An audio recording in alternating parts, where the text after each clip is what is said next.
Fitiavana. Lehilahy mity vehivavy, vehivavy mity lehilahy. Fitiavana ray aman-dreny, fitiavana an'izao tontolo zao.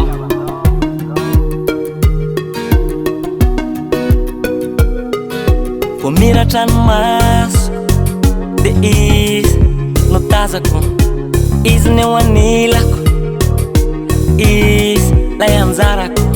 Azavana safalina mameno ny lalako, aminazy amanan'olo tina mananakamako. Ay zany lalako e, iboa ny tanako e, tantana fajamba ny fitia hoe tantana fajamba ny fitia hoe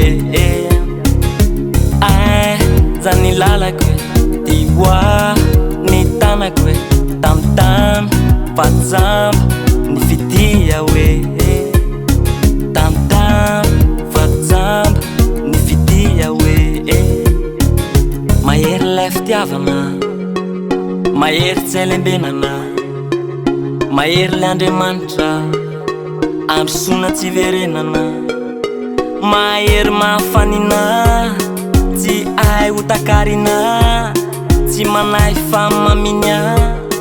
Aminao za malahelo sy manantena, manantena fahendrena sesehena, fahendrena ka itoy fandresena.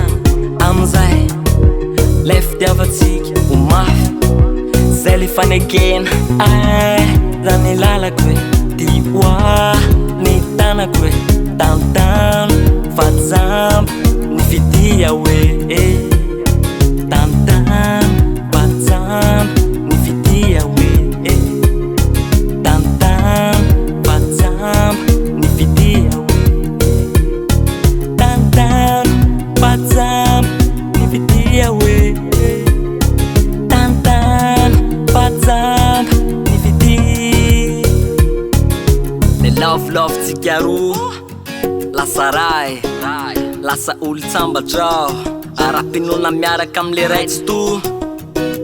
No ianao lasa niovy, lasa olo kafazany, nanaiky fiovana, ohatran'le dahalo niova fo.